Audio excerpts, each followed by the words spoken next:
c'est un amour d'une telle grandeur qu'il mérite vraiment d'être partagé avec les autres. Et c'est vraiment ça un point, un blocage que je vois très souvent chez les gens.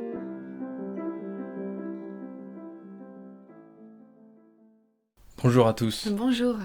Alors, selon les personnes et selon comment on se situe dans le couple, on perçoit l'amour différemment, on a différents ressentis, on a différentes sensations, on a différentes intentions aussi. On vous propose dans cette vidéo de faire un petit peu le point là-dessus et puis vous expliquer un petit peu notre vision de tout ça. Alors on va déjà commencer par le début, c'est-à-dire comment chaque personne dans le couple reçoit et vit l'amour. Mhm. Ce qu'on peut remarquer dans le couple de flammes jumelles, c'est qu'il y a une personne qui s'éveille à l'amour, ressent l'amour, et l'autre qui est plus en retrait, voire qui n'a pas conscience en tout cas qu'il y a ce lien-là particulier dans le couple de flammes jumelles. Par rapport à l'amour et par rapport à comment gérer cet amour, il y a donc une dynamique différente selon là où on se place. Pour celui qui est éveillé et conscient de l'amour dans le couple, lui, il a une démarche particulière. Sa démarche, c'est-à-dire que l'amour est d'abord ressenti très fortement pour l'autre. Tout de suite, de façon instantanée. Exactement. C'est à la fois le ressenti Mhm. d'amour, la reconnaissance de reconnaître cette part d'âme, en fait, qu'il y a là, il y a ce lien-là Et qui du se coup, crée. c'est extrêmement clair pour lui de voir cet amour. Voilà. Exactement. En fait, c'est plus on est proche de l'âme, et plus on est proche de l'amour. D'ailleurs, regardez le mot, il y a quand même la même source, la même origine, la même étymologie qui est l'âme. Et il est vrai que plus on est proche de l'âme, plus on est proche de l'amour. Le lien de flamme jumelle, c'est ça. C'est-à-dire que plus on est à ressentir l'autre, on ressent en fait quoi? On ressent ce lien-là particulier, cette part d'âme qui nous lie, et du coup, on ressent aussi cet amour très particulier qu'on peut ressentir pour l'autre. La personne qui ressent ça, en premier, l'être qui ressent ça, a un challenge, on va dire, par rapport à cet Mhm. amour. Il y a d'abord de l'accueillir, parce que c'est extrêmement intense, c'est très chamboulant, c'est... On se demande un petit peu d'où ça vient, pourquoi on ressent autant d'amour pour une personne en particulier, alors qu'a priori, dans beaucoup de cas, il y a pas de raison. Euh, Ce n'est pas forcément un choix physique ou intellectuel ou spirituel, c'est vraiment une attirance incompréhensible, j'ai envie de dire, pour une personne qui, somme toute, pourrait être une autre. Exactement. Et ça, c'est vrai que cette reconnaissance à cet amour-là, qui ouvre en fait à une dimension vaste, large, infinie, et on n'est pas prêt. Non, non, Toi, c'est ça a été, voilà, toi, très ça a été ton chamboulant. ressenti, ton Et en plus vécu. de ça, très souvent, on ne peut pas en parler, ce qui complique encore la tâche. Exactement. Mais en tout cas, par rapport à cette ouverture d'amour, la première chose, le premier challenge, c'est d'arriver à le gérer, j'ai envie de dire, à le maîtriser, à savoir être avec. Mhm. Parce qu'il peut se passer plusieurs choses par rapport à ça. Il se peut que cet amour nous fasse perdre complètement pied. Et pied de bien des façons. Émotionnellement, c'est-à-dire on peut par exemple en faire une dépression. On peut perdre pied vis-à-vis sociétal, ne plus avoir l'énergie d'aller travailler, ne plus avoir d'élan de vie, d'aller rencontrer les amis ou avoir une vie sociale, Un enfermement. un enfermement. Et puis il peut y avoir aussi un pétage de plomb un peu plus spirituel qui est que on peut partir dans nourrir cette intensité par des expériences spirituelles, par des choses pour rester et renouer toujours dans cette intensité-là. Donc ça, c'est quand on ne maîtrise pas. Et le challenge, en effet, c'est d'arriver à l'intégrer en soi. C'est-à-dire que pour celui qui le ressent, cet amour, il est dirigé vers l'autre. Tout est connecté à l'autre. Donc c'est l'autre qui va être la solution pour nourrir soi-même. En gros, on aime plus l'autre qu'on s'aime soi-même. Exactement. Et là, c'est là où le challenge commence. Parce que ce qui est surtout nécessaire, c'est que cet amour-là soit intégré en soi. C'est-à-dire déjà de ne pas l'abandonner. L'amour inconditionnel, c'est ça. C'est-à-dire que ça n'est pas conditionné au fait que l'autre va y répondre. C'est pas conditionné au fait que l'autre nous aime. On peut très bien aimer une personne de façon inconditionnelle, justement, sans rien en attendre en retour, au final. C'est ça. C'est ça. Et du coup, donc, tout d'abord, la maîtrise de cet amour, le reconnaître, ne pas l'abandonner, rester dans l'accueil de cet amour et faire en sorte que cet amour soit réintégré en soi. Donc ça, c'est par rapport à un des deux dans le couple.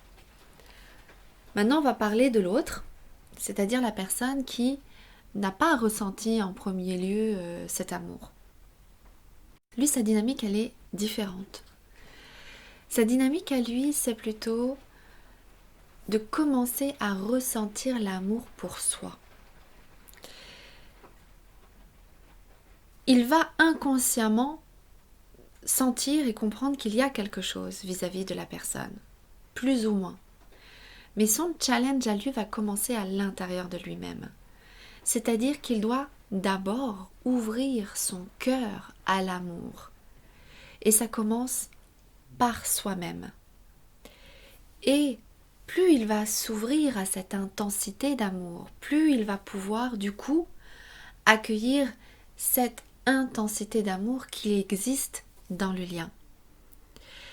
Et lui, son challenge, eh bien, c'est de ne pas fuir, c'est de ne pas se fuir et de ne pas fuir cette intensité d'amour qu'il y a là. Donc ça, c'est vraiment, on va dire, dans le démarrage de comment chacun doit intégrer cet amour. Et donc on parle bien d'une notion d'amour vraiment très différente selon comment on se place, ou plutôt comment on se trouve être. Parce que là, pour le coup, c'est quelque chose qu'on ne maîtrise pas. On est plutôt l'un ou plutôt l'autre, mais on ne maîtrise pas le fait de se vouloir être l'un ou l'autre. Non, pas du tout. C'est vraiment tous ces ressentis et toutes ces émotions qui viennent naturellement sans qu'on le cherche.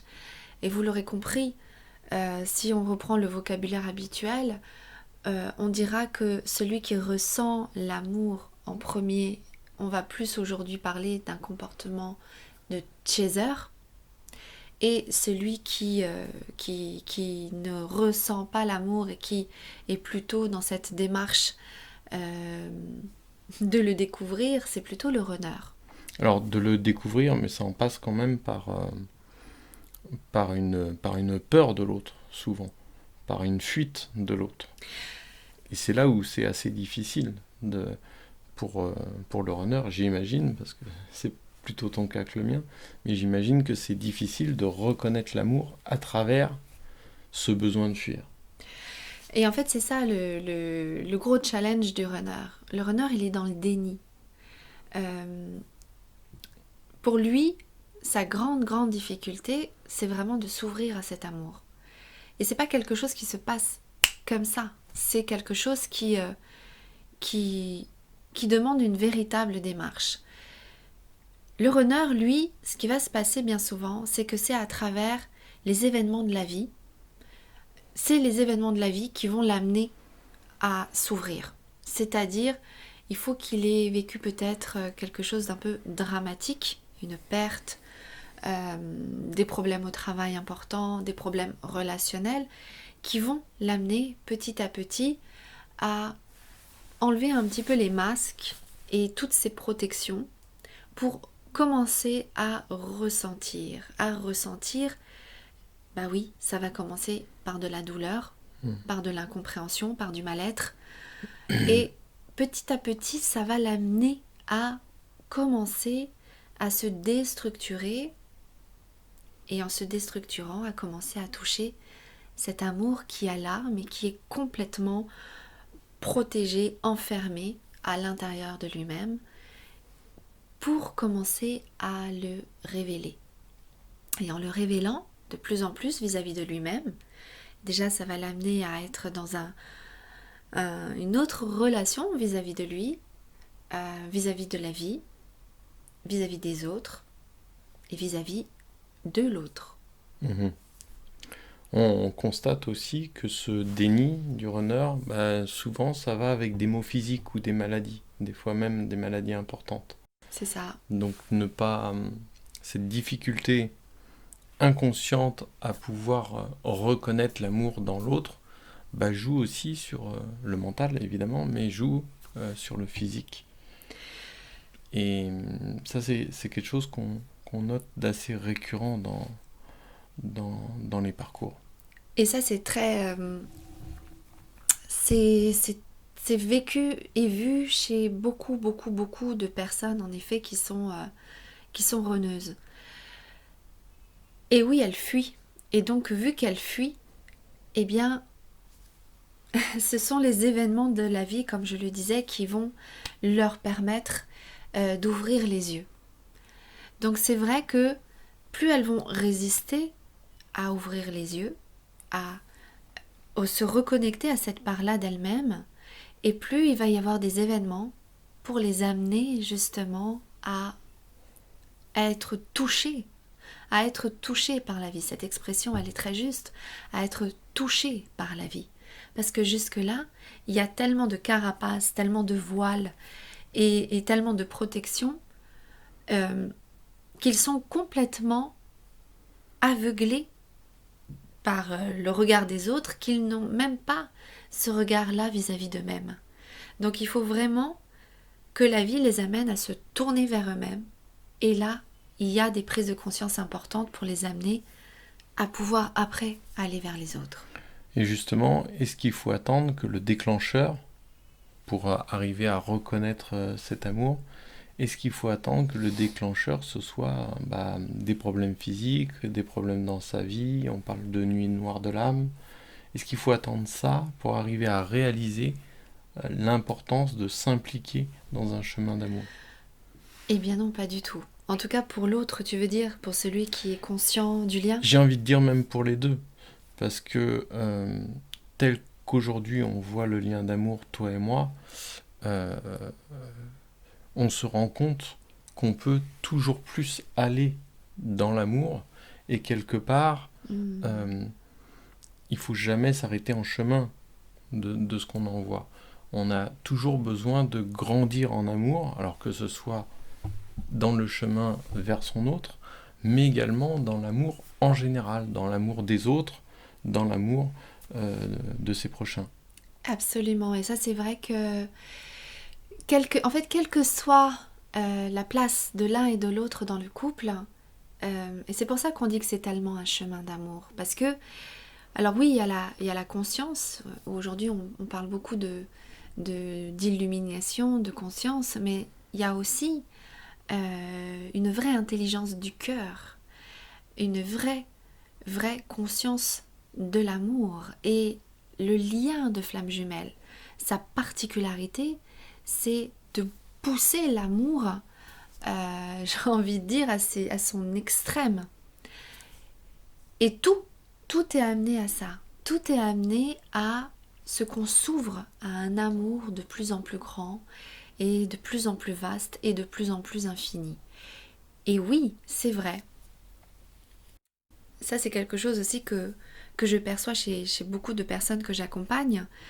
C'est vrai qu'il y a l'amour pour l'autre, il y a l'amour pour soi aussi, donc on dit souvent qu'il faut travailler sur soi pour s'éveiller en fait à cet amour-là.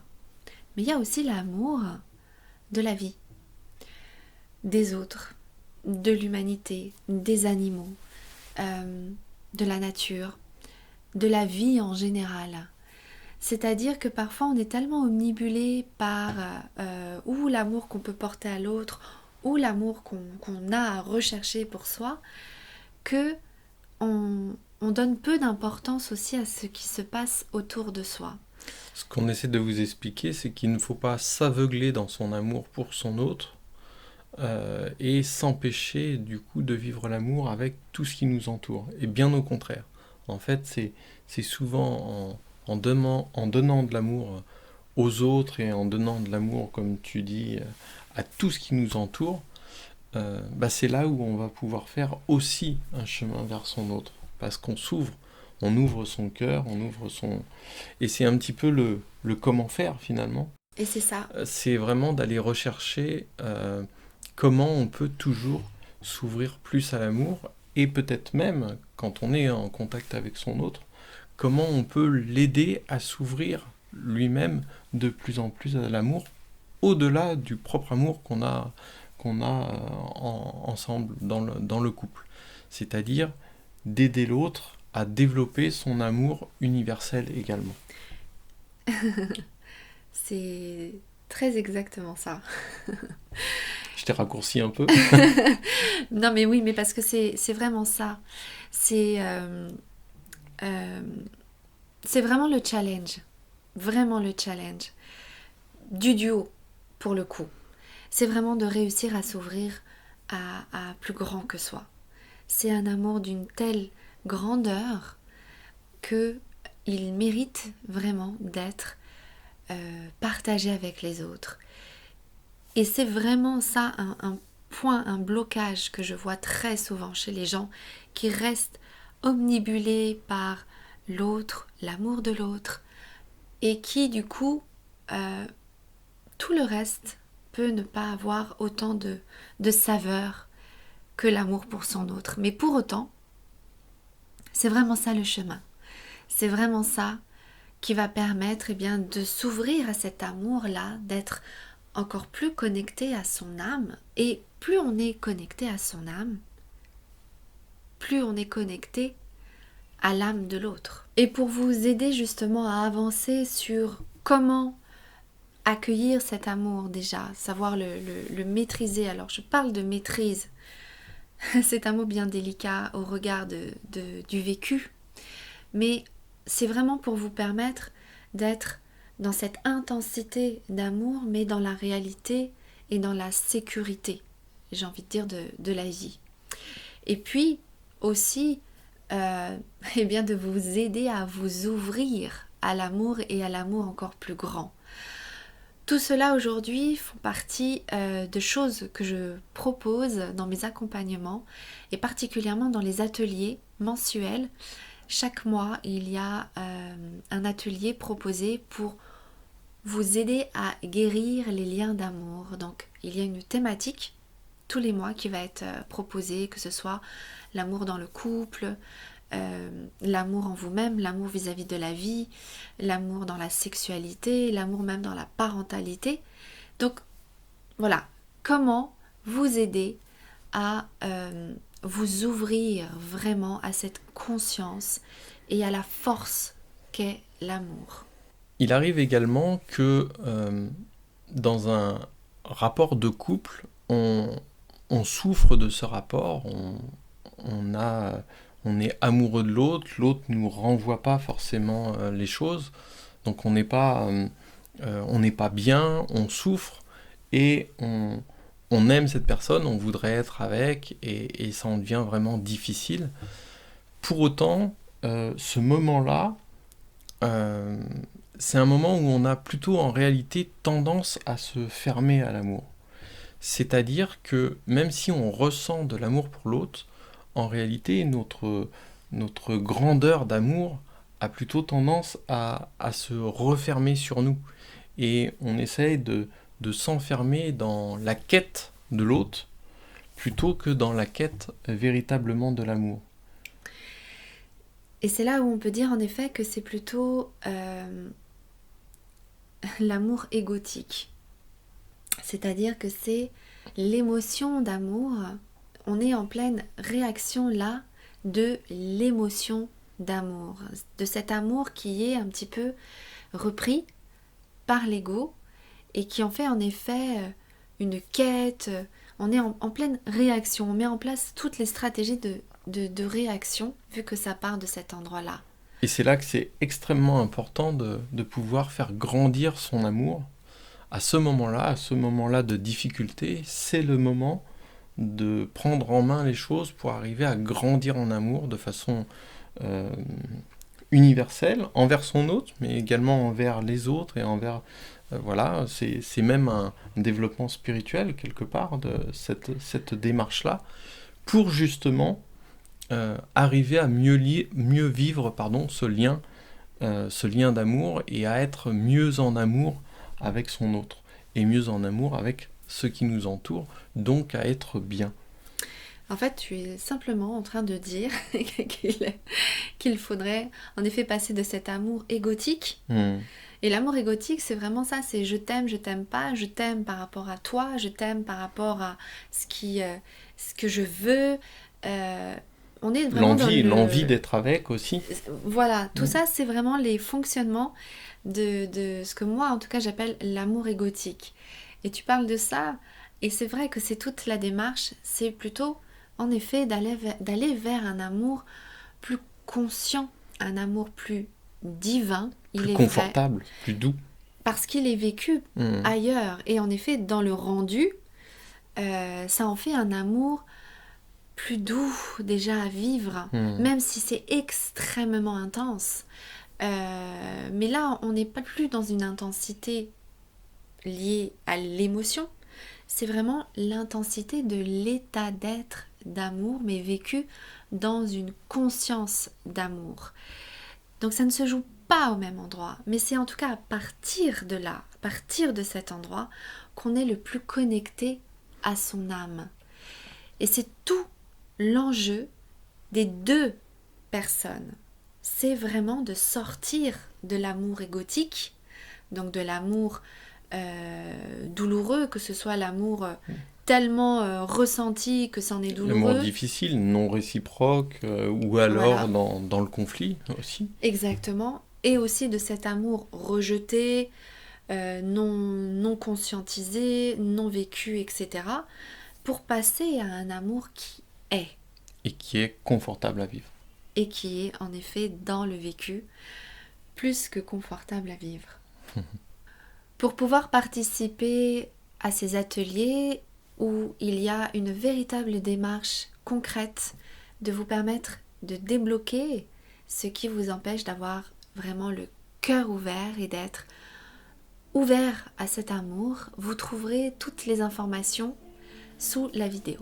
Voilà, bah écoutez, n'hésitez pas à nous laisser des commentaires sur cette vidéo, sur ce lien d'amour, où vous en êtes dans le lien d'amour, comment vous percevez l'amour.